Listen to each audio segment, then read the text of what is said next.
It won't last very long, but there we go. Right, okay, so I'm going to start admitting all, and let's crack on. Right, morning, Steve. Morning. Morning, Derek. Morning, Roger. Morning. Morning, Miles. Morning. Lots of Steves on. Hi, Steve Foote. Good to see you. Steve Bradbury. Well, lots of Steve. Hi. You can join unless your name's Steve. Shayna, hi. Rosalind, great to see you, Rosalind. Hi. Good to see you. Thanks for joining. Morning, Bob. Great to see you. Hi, Hi. Derek, as well.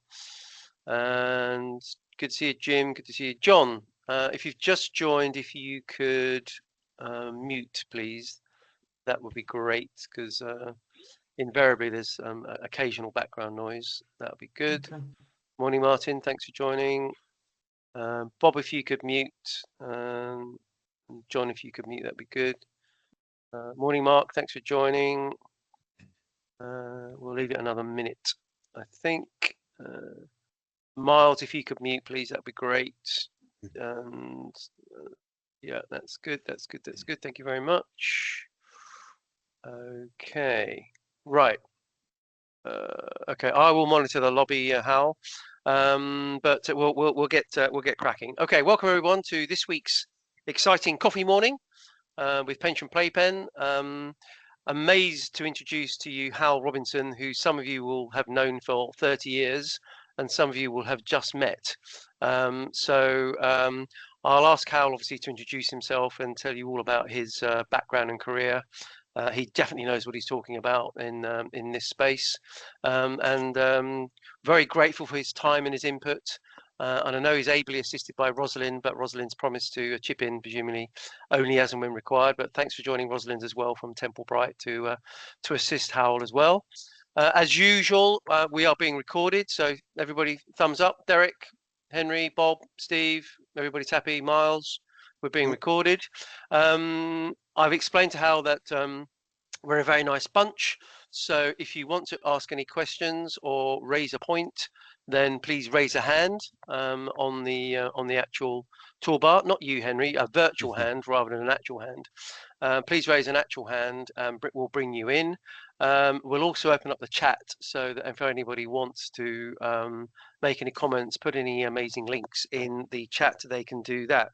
So without any further ado, Howell, I'll pass over to you. If you could introduce yourself for the benefit of the people that don't know you, and yeah, we'll then get down to the first question. But if you do the introduction first, then we'll come back to the question.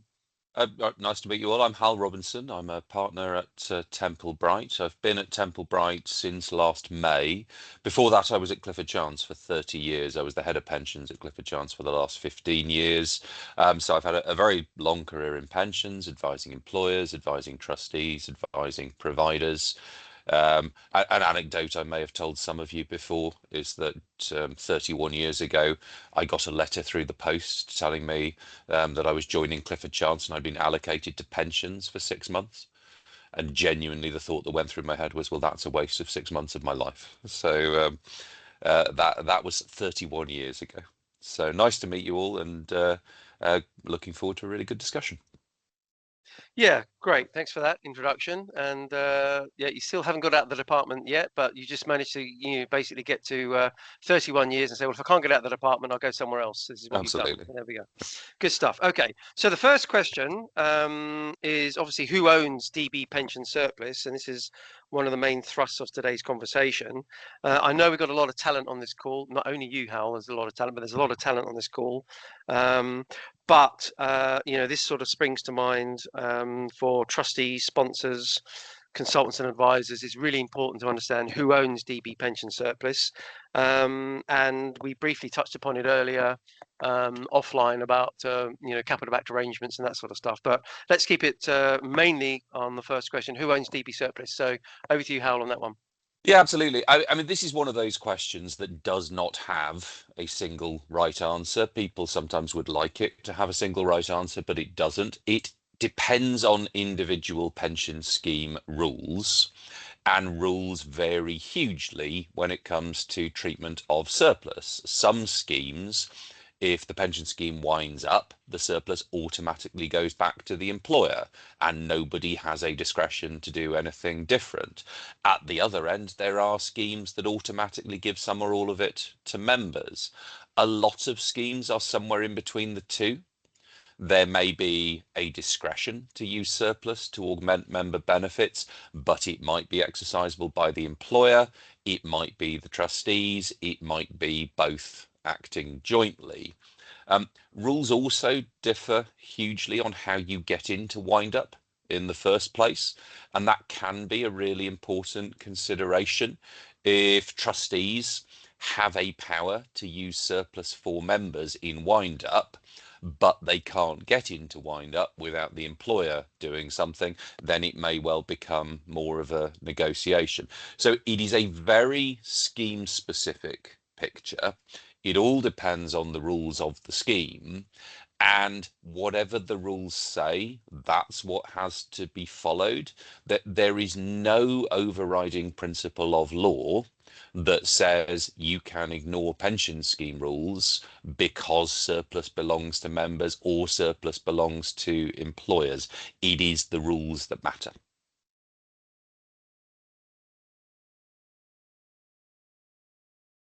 Okay, and specifically, I mean, obviously there's going to be questions, create questions, um, but presumably these things need to be ironed out in a sort of, especially in a buyout situation, I guess. What are you seeing in terms of timescales I mean, you've got to agree this fairly early doors, haven't you, Hal, to identify who owns what, if buyout's on the table?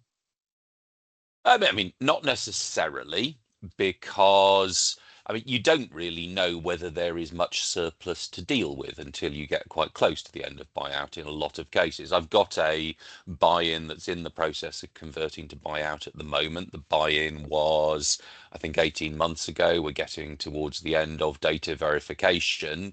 At the time of the buy-in, there was predicted to be a deficit. Now we approach buyout, it looks like there might be a small surplus, but there's still a lot of moving parts in terms of, will that surplus actually materialize? Might it be used up in data movements? Might it be used up in some of the options that could go into the buyout contract? So it is, I think, worthwhile having a decent idea at the start of a buy-in, buyout process, what is likely to happen with surplus. It could be material to the decisions that you make and whether you are actually intending to go through the process or not. You often see that it doesn't really crystallize as an issue until really quite late on. I was going to make the point, and there's quite a lot of actuaries on this call and advisors. Who pulls the trigger and when? Because what you've just said is you start with a deficit, you could end up with a surplus, so you need to then have a grown-up conversation, or even worse, you start with a surplus and end up with a deficit. Who pulls the trigger, and when do you pull the trigger then? Typically, and this is not the case in all schemes. Typically, wind up requires involvement of the employer. In some schemes, that's not the case. In some schemes, trustees can trigger a wind up, and in most cases, it needs joint cooperation of both employer and trustees. That is important because you generally only want to move from a buy-in to a buyout once the scheme is in wind up.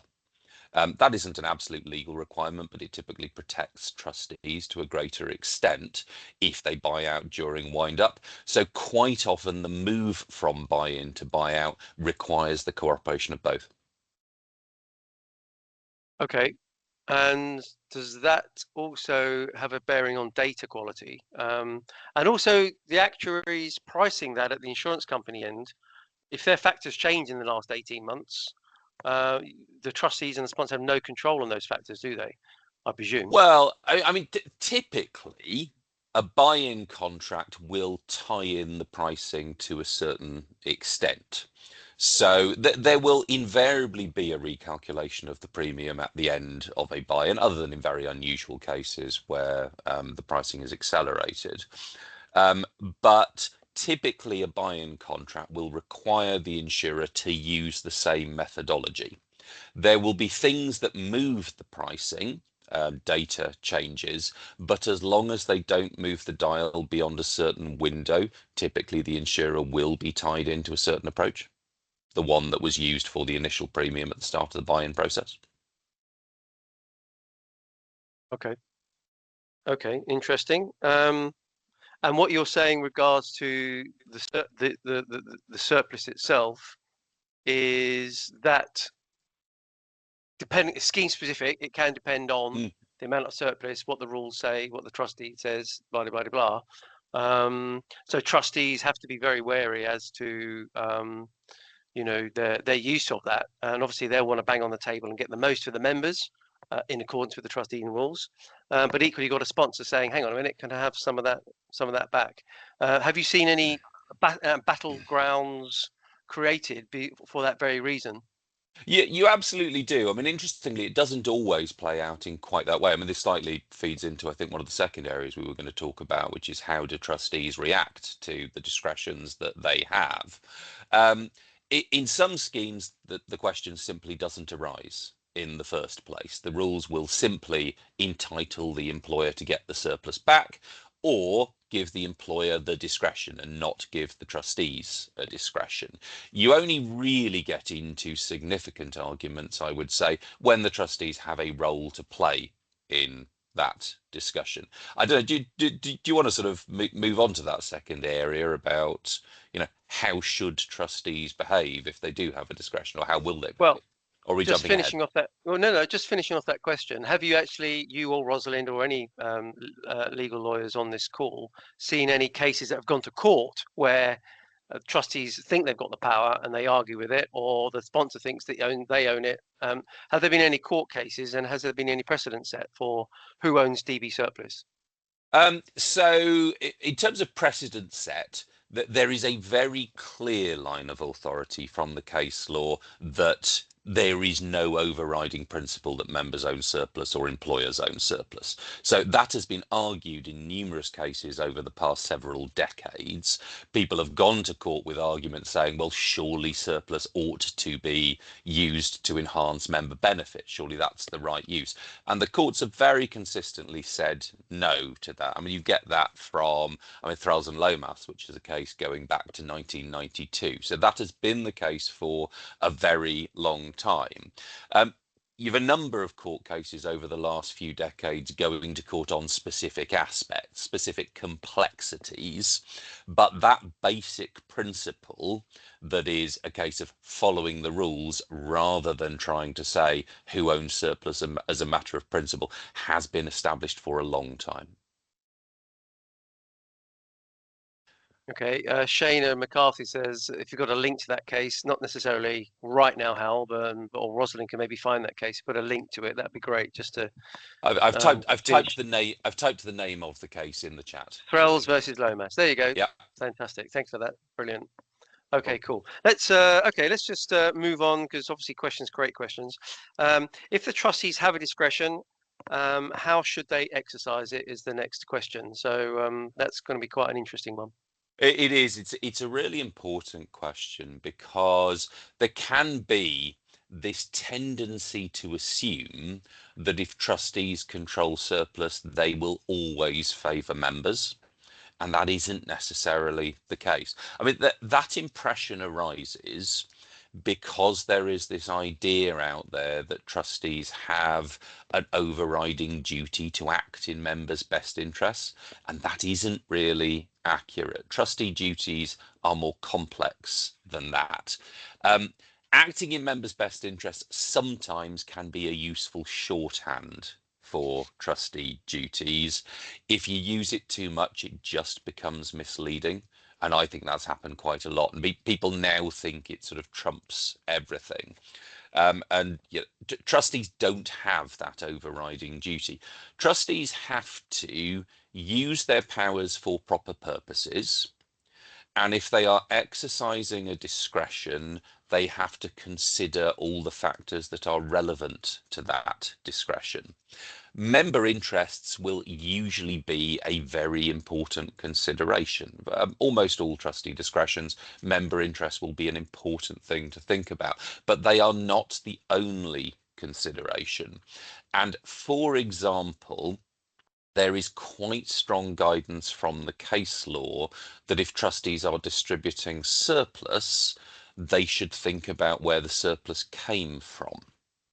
And so if surplus largely arose due to employer contributions, trustees might well think that that surplus should go back to the employer. But again, I think it's very important to emphasize there are no right answers here. It is about trustees considering the right things and then reaching the decision that they think is reasonable in all the circumstances. There is a level at which the courts or the pensions ombudsman might overturn a trustee decision, might say, well, I think you've reached the wrong decision, but it's an incredibly high level. The courts will only do that if trustees reach a decision that no reasonable body of trustees could reach, and that is an incredibly high bar, and it is virtually never met as a test. So in the huge majority of cases, if trustees consider all the right things and reach the decision that seems reasonable to them, that decision will stand. Okay, thank you. That's good. And there's plenty of things coming in the chat, by the way, so let's just pick those up briefly before we move on. John Hamilton, John, do you want to just unmute and ask your question? Because that's quite interesting. And then we've got Steve Webb on the power of trustees, but we'll come to you, Steve, after that. But John, do you want to just quickly mention your question, John? Yeah, it's just trying to anticipate the attitude of the courts, given the sort of funding position we have across the industry just now. So a lot of decisions and sort of regulatory mindset the last 20 years has been against the backdrop of deficits and deficit funding. But if we're in a world, we accept the funding model, it's largely hedged with a huge sort of surplus on a purple book basis. I mean, my own assumption is the courts are influenced by real life events. And so in a world of surplus, will the courts start to take a different approach on some of these cases? I don't think they will. And part of the reason for that is most of this case law that we're talking about was formed in a world of surplus. So surplus meant something different at the time. You weren't talking about buyout surpluses. You weren't necessarily talking about low risk funding surpluses. You were talking about actuarial surpluses. But at the time, you had something that was regarded as a surplus. And the courts formed very, very firm views. Well, you cannot say that that surplus belongs to members or belongs to employers. I don't think the court's view on that would change because we're talking about a surplus that's calculated in a different way. Those views were formed on the principle of having a surplus rather than the actuarial assumptions that underlay that surplus. Okay. And the second point, the introductory point I was making was it's not just surplus in isolation. I think you've covered it, Howell. It's surplus in the context of what are the discretionary powers. Yeah. If you've got to have a clear understanding of those powers and kind of give them up at your peril. So it's interaction of there's a surplus, what actual powers the trustees have around that. So it's a kind of connected point there. Yeah, I mean, absolutely. And that is an absolutely crucial point. There is no principle of law that will create powers that aren't there.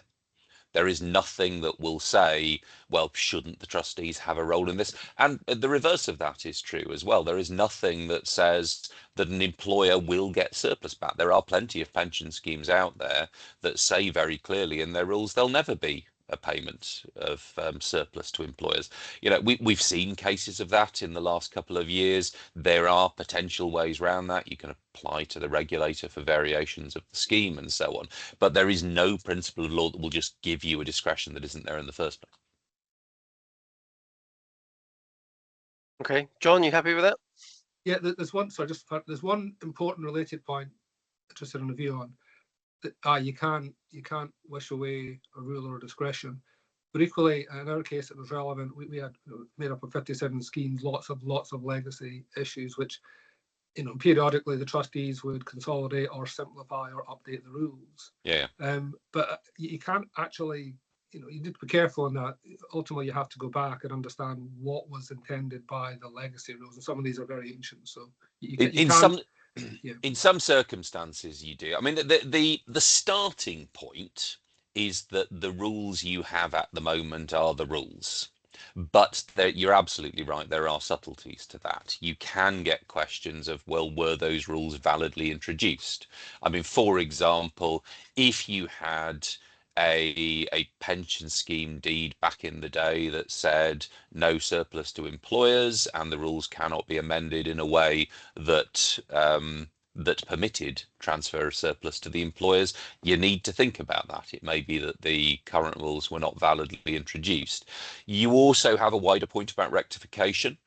So there has been a long-standing practice, never particularly one supported by me, of rewriting trust deeds every few years, and it was viewed as a matter of good practice. But one of the results of that is that you do find cases where rules were changed without anyone really thinking about it. And if that's the case, in certain circumstances, it's possible to go back and say, no, this was done unintentionally, and the courts will grant rectification. It's not an easy remedy to get, but it is a remedy that can apply in certain cases. So current rules as a starting point, but you're absolutely right. There can be circumstances in which former rules need to be looked at as well. For interpretation as well. Yeah. Absolutely. Thank you. Okay, we've got some more questions in the chat. Steve, so Steve, do you want to just quickly, we'll sort of segue nicely to the pensions bill, but do you want to ask your question, which could open up a whole series of questions and solutions on the pensions bill? Do you want to go, Steve? Sure. Thank you, Steve. Good morning, Hal. Thank you for that. I guess one's reaction to your very clear statement is it's the rules you fool. That's what matters is, yeah, but soon everyone can just rewrite their rules. So it'd be good to get your take, because I talked to a barrister the other day who said, well, it's pretty much useless because it's such a nightmare changing rules and everyone makes a mess of it. No one will go within a mile of it. I think the government probably thinks that this removes all barriers and it's party time. Where are you on that spectrum? Yeah, I mean, I'm not quite as I'm not quite as cynical as that barrister that you spoke to, but I'm probably more in their direction than I am in the government's direction. I think that's probably fair. So a couple of things. I mean, first of all, the bill will not affect scheme surplus on wind up at all. And in some ways, that's a bit of a shame. There were some changes that usefully could have been made to the regime on wind up, but they aren't being. The bill has been made very clear that it can't be used in a way that affects distribution of surplus in wind up, only the distribution of surplus from ongoing schemes. What will it do for ongoing schemes? Well, I mean, it will remove some of the threshold conditions. So, I mean, as you will all know, at the moment, it is often very, very difficult to release surplus from an ongoing scheme because the conditions are just too strict. The scheme has to be fully funded on a buyout basis. You often have to have passed a resolution before 2016. And there is this requirement at the moment that trustees can only release surplus if they deem it to be in members' interests. And people don't always think of that as a threshold condition because they think that's what trustees have to do anyway. They have this idea that trustees have to act in members' best interests. That isn't the case. It's a threshold condition. It's a specific condition that arises on release of surplus. And those conditions are going to be relaxed. We'll have a lower funding target, a low risk funding target, we understand, albeit not buyout. You won't need to have passed a pre-2016 resolution. And the specific requirement to only distribute surplus if you think it's in members' interests will be removed. But all that will do is take away the threshold conditions and give trustees perhaps discretions that they don't have at the moment. But they're still going to be discretions. How trustees exercise those discretions will fall back on the sort of things we were talking about earlier, the sort of principles of trustees considering all the right things, considering all the relevant factors, and then deciding what to do. And member interest will still be a really important factor. And the fact that you have a lower funding target does not mean that trustees will consider that it's appropriate to release surplus at that funding target. So I think there will be cases of trustees using these new powers, and it's certainly possible. It certainly creates a greater discretion than exists at the moment. It doesn't suddenly become a very easy thing for trustees to do. Any trustees who are going to use these powers, I think, are going to think about them very, very carefully. Thank you very much. Okay, thanks, Hal, for that. Still lots of things in the chat. We'll come back to a few, but Steve's just posted about HSBC case on this Thursday, Hal, which I'm no doubt you'll be aware of. This is the defined Steve, contribution case, isn't it? Yeah, Steve, do you want to unmute and just ask that question, if you can? If I Or maybe not. Yeah, it's about allows them to access monies to fund DC contributions. Can trustees insist that members also get some benefit? That's the question that Steve asked. Then we'll come back to a few other questions. So, I mean, the short answer to that question, again, is it depends on the pension scheme rules. So at the moment, there may be constraints on use of surplus to fund DC contributions in another trust. There are actually, I think, a couple of potential constraints. One of them is around, does it work as a matter of law? And you've got actually slightly conflicting authorities from the case law on that over the years. I also think there's quite a big authorised payment issue that probably needs to be resolved, and I don't think is likely to be resolved in the HSBC case. It may be, I may be wrong, but there is an argument that if you take surplus out of one scheme and use it to fund defined contributions in another scheme, you are making a payment in respect of the employer, as the language has it. And at the moment, it's not one of the categories of authorised payment that registered schemes are able to make. So the case may clarify to what extent it really works to use DB surplus to pay defined contributions. I don't think it's going to cover everything that might cause an issue there. I mean, subject to those points, if trustees control surplus, absolutely they can look at insisting on some benefits to other members as the price of doing something. But of course, it comes down to the question we were talking about earlier: what powers did they have in the first place? Okay, you just picked up there on the question of tax. Tax on surplus is the same across the board, or are there any cases where it falls foul of any regs? Is it just a flat rate for the uninitiated? But I mean, very interesting question actually at the moment. So I mean, tax on surplus payments to employers is a flat 25% at the moment. Only arises on payments to employers. So there are other potential uses of surplus that don't attract that tax. But if you are actually, sorry, is there an echo? Does anyone else hear an echo there? Okay, I think it's gone. So if you are making a payment of surplus to an employer, it's a flat 25% tax. There is actually a really interesting question on that, which is what do you charge 25% on? Many of you will have seen the HMRC newsletter from late 2024, which says you charge it on the total amount of surplus and not the amount that you actually pay to the employer. So if you have $1 million of surplus, per the HMRC newsletter, you pay 25% of that in tax. Now, I think that's wrong. And I think almost everyone who's looked at the legislation thinks that that is wrong. It really isn't supported by what the legislation actually says. And the legislation really says that it's 25% of the amount you paid to the employer. So if it were $1 million of surplus, you would pay 800,000 to the employer and pay 200,000 of tax. It means we're in quite a strange position at the moment. You have the legislation apparently saying one thing, some guidance from HMRC that appears to be wrong, and all sorts of potential disputes, therefore, that really don't need to be there, because, you know, if you are making a surplus payment, do you want to end up in dispute with HMRC?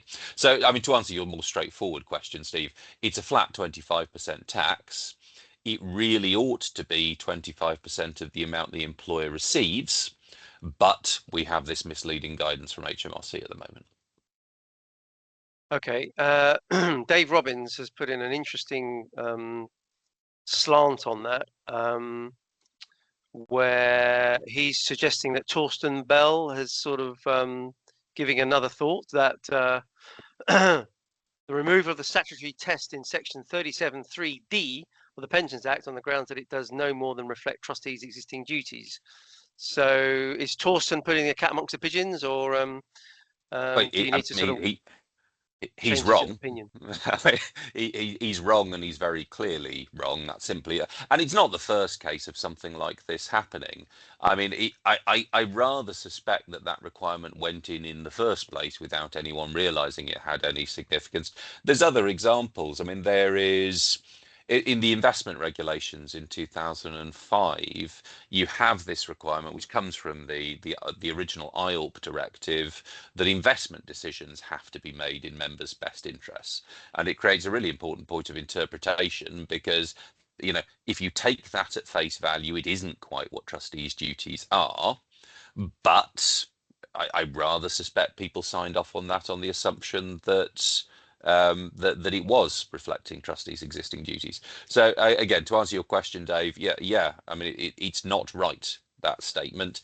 It is a change in trustee duties. Now, whether it really drives a very substantial change in practice is a different question, because member interests are going to remain a very important consideration for any trustees who are thinking about distributing surplus.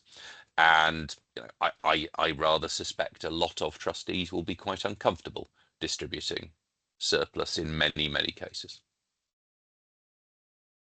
Would you say that's overall majority of trustees feel very uncomfortable dealing with this issue, or there are some gung-ho trustees that say, well, you know, they're all say we've got to do it and we just have to do it? Or I'll definitely agree that it's probably a minority who will be comfortable doing it. I'm not going to describe them as gung-ho. I think that would be going a bit far.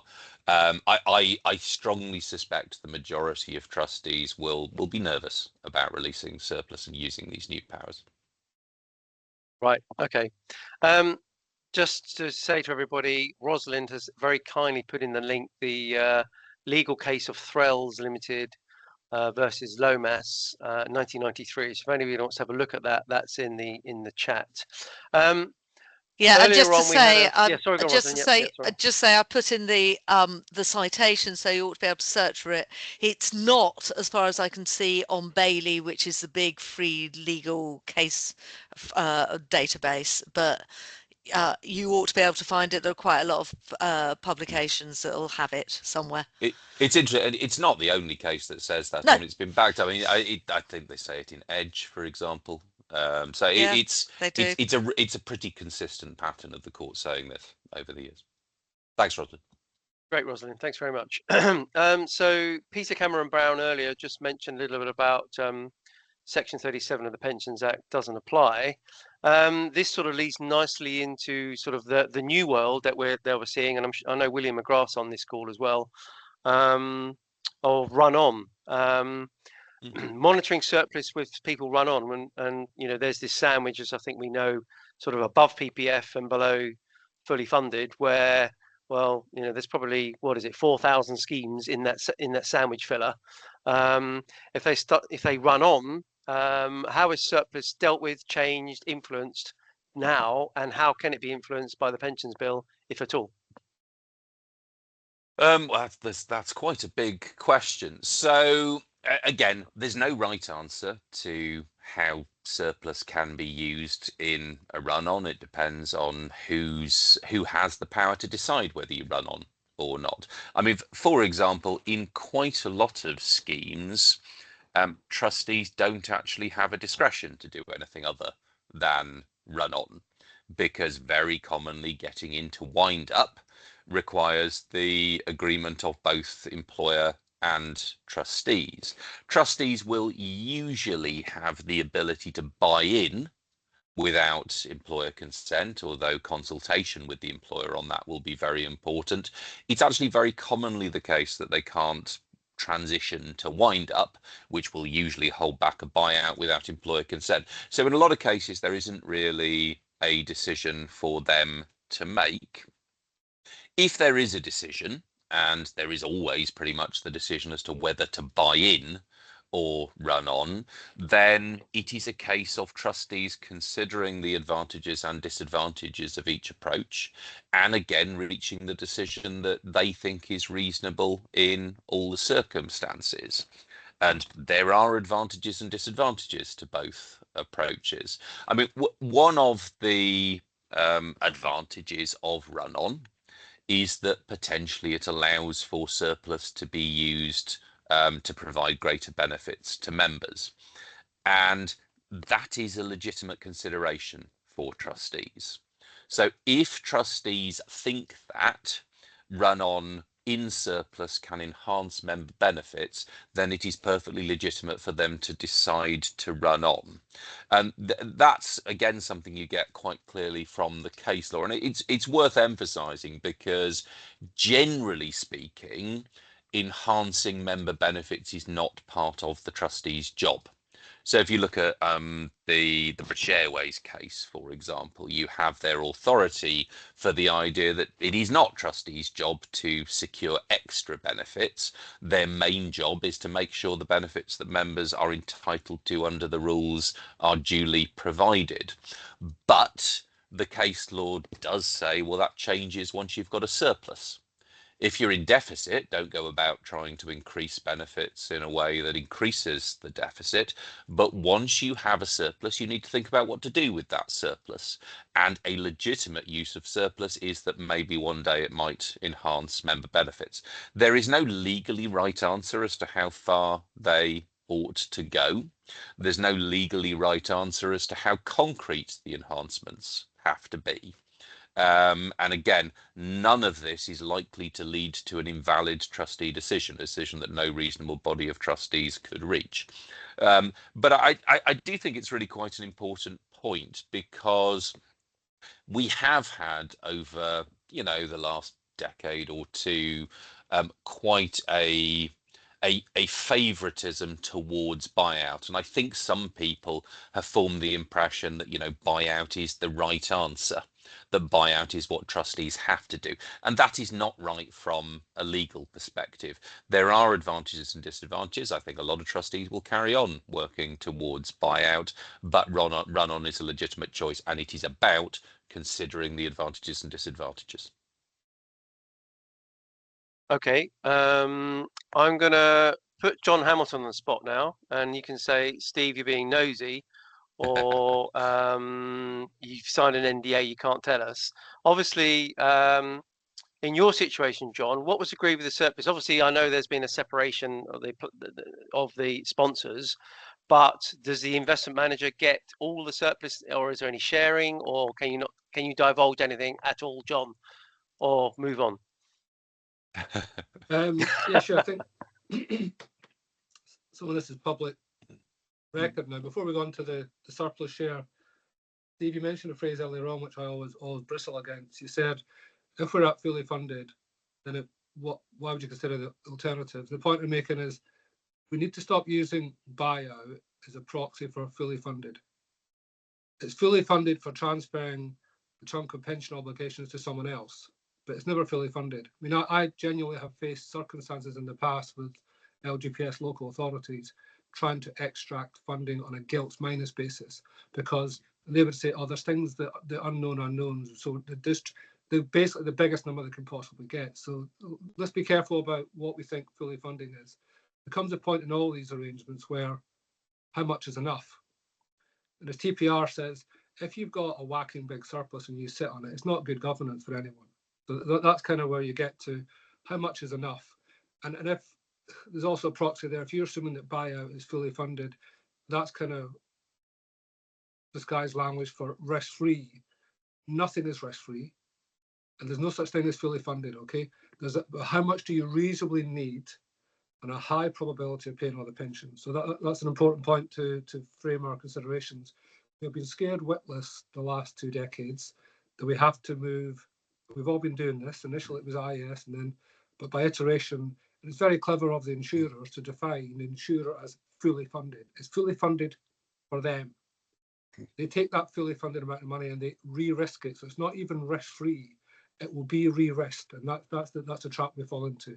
When it's in the public domain now, in terms of where the Stagecoach Group pension trustees got to, I mean, let's be clear, we kind of swallowed the regulatory guidance on all of this, on what the regulator considers as sufficient funding. And that's low dependency. And you can be pretty sure we've got low dependency plus a buffer plus a buffer. So we call it low dependency plus plus, if you like. And once you get to that low dependency plus plus and you run on, now whether you run on as an insurer or you run on as a pension scheme, there is a high probability expected significant surplus. Okay, so the question is, who gets the surplus? It's the same chunk of assets, more or less the same risk that we carry. So, and in the case of the Stagecoach trustees, they negotiated that 2/3 of the run-on surplus on this low dependency, highly hedged, guardrailed basis, which meets all the regulatory tick boxes, 2/3 of that run-on surplus should go to the members. Now, at the time, so hence 1/3 would go to Aberdeen for taking the investment risk and the covenant risk, the covenant risk as well. And that's at the time I thought we gave away too much, but you should always feel in a negotiation you could have got better. But actually, if all trustee schemes end up in a 2/3 run on, or even a 50-50, or actually even, I've heard some recently, some trustee boards negotiating hard for a 1/3 share of surplus. I think that would be a good outcome. If we as an industry can run on a low risk framework guardrail basis, and the members can get access to some surplus for discretionary benefits, inflation protection, I think that's not a bad outcome. Yeah. I mean, just on that, I agree completely. I mean, the first thing to say, the case law does not tell you anything about what a surplus is, what counts as fully funding. So we have specific funding tests that are written into the legislation. So at the moment, it is all fully funded on a buyout basis. That is the test that's written into the legislation. It's not something inherent in the idea of a surplus or inherent in the case law. Section 37 tells us you can't release unless you're fully funded on a buyout basis. And on a wind-up, you need to secure benefits on buyout and can only release surplus after that. So the first of those, that will change. It will become a low-risk funding target. We don't know exactly what it's going to look like at the moment. But none of this is from the case law. It's nothing from the case law saying, well, it only counts as a surplus if it is a buyout surplus. And indeed, most of the case law is from an era when it absolutely wasn't a buyout surplus. It was an actuarial surplus determined by the actuary to the relevant pension scheme, and it was no more than that. Okay. Thanks, Hal, for that. William, you got your hand raised. This is right up your street, as they say. So what do you think, William? No, I think that's a terrific summary that Hal gave us of really how much latitude people have got. As long as you're doing sensible things, that the case law is there, helpful, but doesn't prescribe very much. And so really the opportunity is really for both, whether you're the sponsor or the trustees, to come up with, in your particular sets of circumstances, what's a good answer. And I think that's really where everybody should be at the moment. Your new set of circumstances, you're not being told exactly what to do, so come up with a good solution.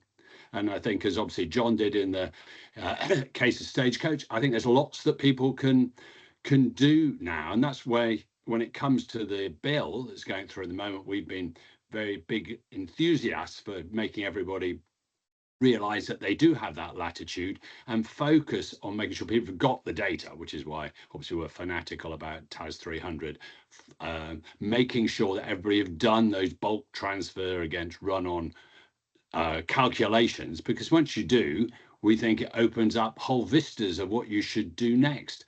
So once you've got to that position, yeah, everybody should recognize, I think, really quite attractively, I think as Hal's been highlighting, that actually everybody can really mess the other team up if they want to. They've pretty much got a veto over an awful lot of stuff. And therefore you can say, yeah, we need to reach a deal. And you've got to reach a deal which can be in members' best interest as defined, and it can be in the sponsors' best interest as defined. So I think these are really positive, exciting times where if you've got enough gumption, and actually whether you're coming from the trustee side or the sponsor side, knuckle down, do the work, get the maths, work out what is going to be a good solution, because there's a lot of insurers and banks out there who'll want to do new stuff, and whether it's Henry and going to the CDC, or you're giving money back to people, or you're going HSBC DB to DC, there's so many good things that can be done, but don't just sit there. So I think Hal's basic message, I think, is a good one. It's over to you. Yeah, that's a praise indeed, Hal, from the. It's a very fair summary of the point. I'm not saying that saying my session is excellent. It's a very fair summary. And thank you for your kind comment, John, as well. That's very kind. Peter, you got your hand raised. Do you want to ask a question? Yes, thank you very much, and thank you, Hal, for an excellent summary of the position. I should say at the start that I'm in the situation of being on a trustee board that's sitting on very well funded open DB scheme, fully open. We're on our surplus measures, we're over 200% funded, even on a solvency basis, which is peculiar because the solvency basis actually provides a lower benefit than we're statutorily required to fund for, and also would be payable under the PPF, even at the 90% level for current employees or active members. And we've been considering this situation. We obviously, as we're an open scheme, we are considering the employer's funding contribution and contribution holidays, as the term of the phrase. And the funding is such that we could consider a perpetual contribution holiday. So who then becomes the beneficiary of the scheme, and that sort of thing.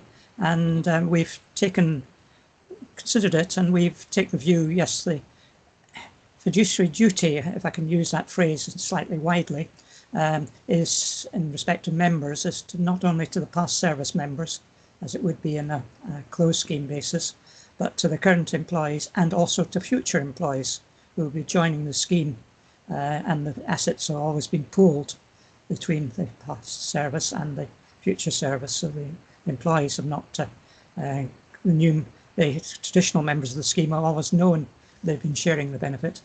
Then when we think about that then extends to the employer. Now, our employer is a non-profit distributing organisation, so it's slightly different there, and the employer is also doing national roll, so that is a purpose. So in a sense, we've taken the view that in fact the surplus is available to the members, which we are giving very substantial discretionary benefits to at the current time. For example, pensions and payment, the deed provides them discretionary power to index them in line with RPI over the duration of the pension, the old revenue maximum pension rules. So we're exercising that on an annual basis.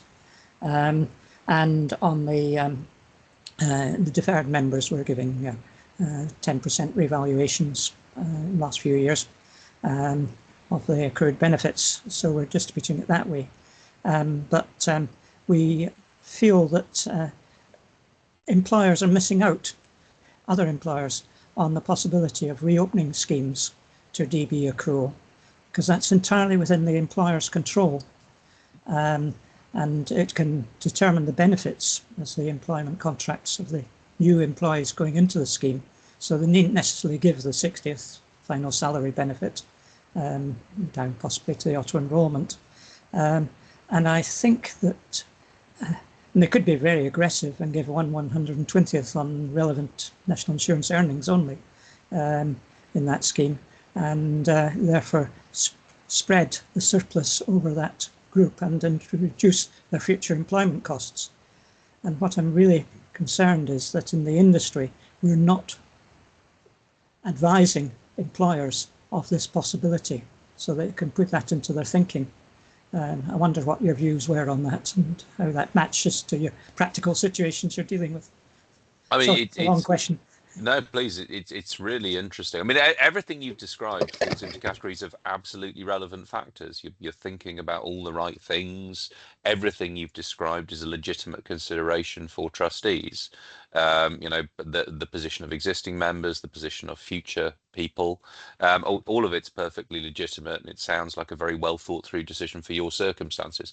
I mean, in terms of advising employers to reopen schemes, probably not my place as a lawyer to give that bit of advice. I would tend to give an employer the advice on the advantages and disadvantages of doing it.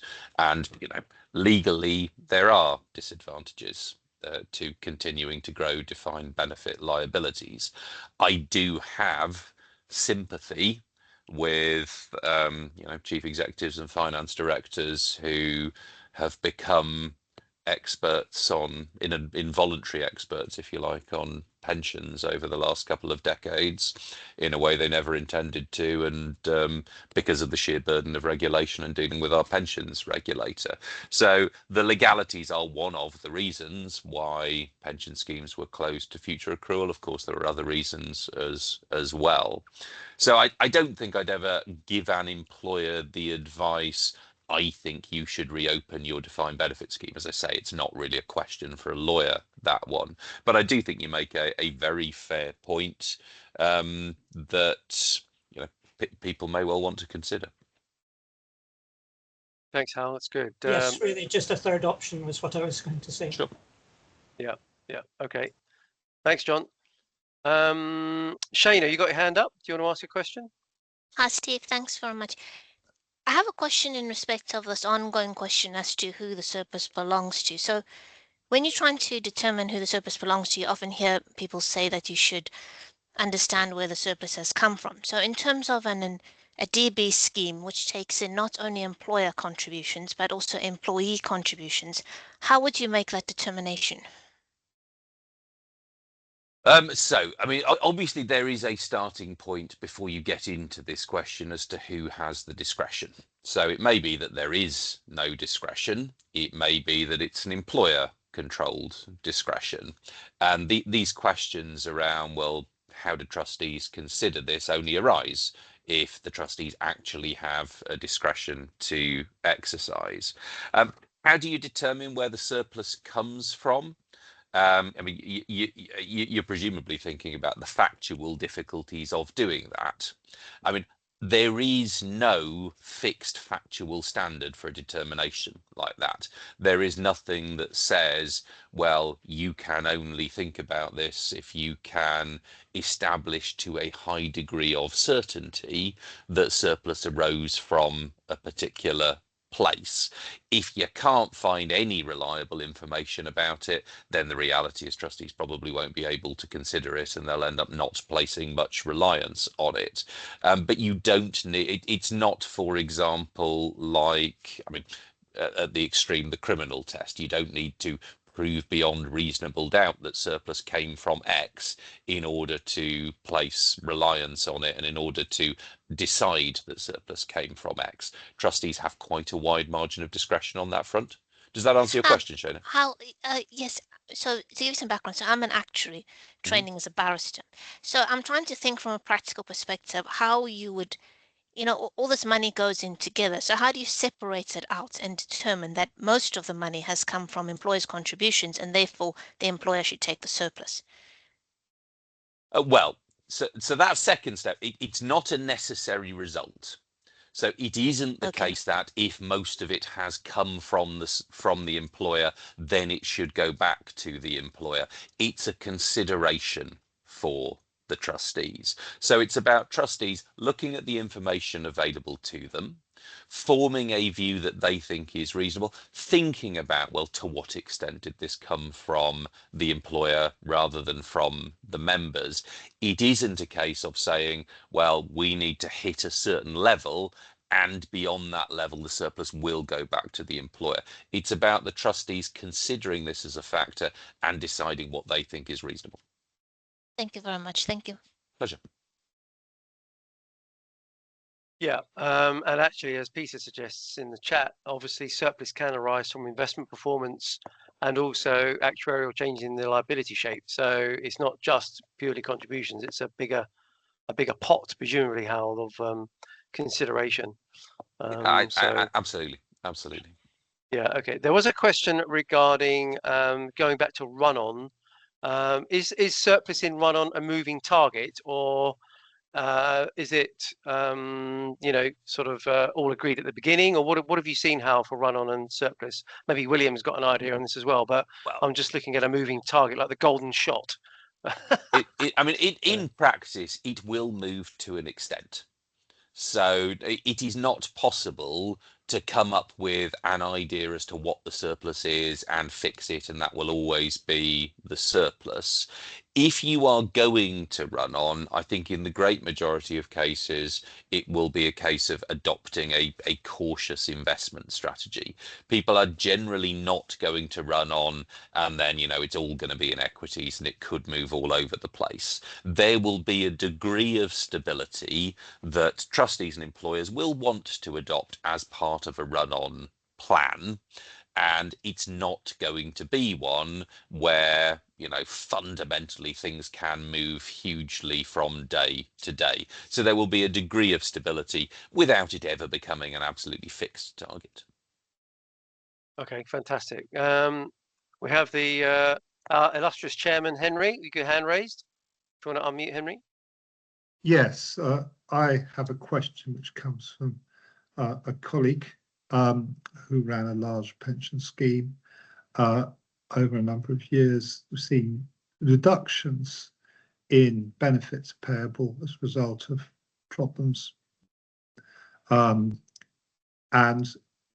those schemes, some of them are back in surplus. Is there a moral obligation on trustees, first of all, to restore reductions in benefits to the levels they were originally intended to be? Well, moral obligation is quite a hard one to answer because you will hear 100 different views. Legal obligation, no, there isn't. Scheme rules say what they say. And I imagine the benefits you're talking about will be discretionary benefits, may well be pension increases that were perhaps paid in the past and then stopped being paid after a period of time. That's quite a dominant picture in the market. There have been cases where accrual rates have changed, members have agreed to it. Mm-hmm. These things happen. Agreed. So it is very unusual. It's not impossible, but it is very unusual for any of that to give rise to a legal obligation. And this comes back to the question of what has been promised. You will quite often see members quite understandably believing that things have been promised. And, you look back at the documentation, very rarely does it actually amount to a promise in legal terms. If it is a promise in legal terms, generally speaking, it has to be kept to, not in all cases. But if employers have promised things and people have relied on them to their detriment, in most cases, it's very difficult to move away from that sort of promise. But very commonly, that isn't the case. You'll be dealing with more of an expectation than a promise. I think the arguments that come from the members and their representatives, the unions, is that the surplus which they're in now has been as a result of cuts which have been made to benefits, albeit agreed in the past. And I think in most cases where that doesn't then achieve the results that the members want, it tends to be because the trustees don't have a discretion that they can use. I think very commonly if trustees have seen that sort of thing, and the trustees have a discretion to pay a particular benefit, let's say a pre-97 increase, it's one of the most concrete examples, then you might well see that trustees will exercise that discretion because they think it's reasonable, because of the expectations that members have. And member expectations are a legitimate consideration for trustees. But quite a lot of the time, the trustees don't have that discretion in the first place. It needs employer consent. And if the employer won't give that consent, it's a much higher bar to try and force the employer to do something. Usually that requires looking back and finding something in which the employer effectively promised that they would do something, and that's quite often harder. Okay, I'll shut up now. Thank you, Henry. Well, we're actually bang on time, Hal, as well. So thank you very much indeed for your, I think, fantastic presentation. Lots of nice, kind words in the chat. So thanks to you. Thanks to Steve, to Henry, to John Hamilton, to William for their input as well. I hope you've enjoyed today's session. The video of today will be online later today on the Pension Playpen website. If any of you want to contact Hal directly, he's on LinkedIn, obviously, but if you need his email address, I'm sure Hal won't mind me passing it on. So come to me or Henry if you'd like Hal's email address as well. And it's on the Temple Bright website if anyone needs it. And it's on the Temple Bright website as well. So there you go. But Hal, fantastic session. Thank you very much. As usual, we've got to pray for peace in the East and now peace in the Middle East, which has escalated at a rate of knots, which is very sad. Next week, we're also going to be talking to MAPS for an update from MAPS, which should be quite interesting as well. The Money Advice and Pension Service. So that should be quite a good session as well. But Hal, fantastic. Thank you very much to you and to Rosalind, especially for today's session. And enjoy the rest of your day, everyone. Enjoy the rest of your week. And we'll see you at the next coffee morning. So thanks all for joining. Thanks, everyone. All right. Take care. Cheers. Bye. Cheers. Bye.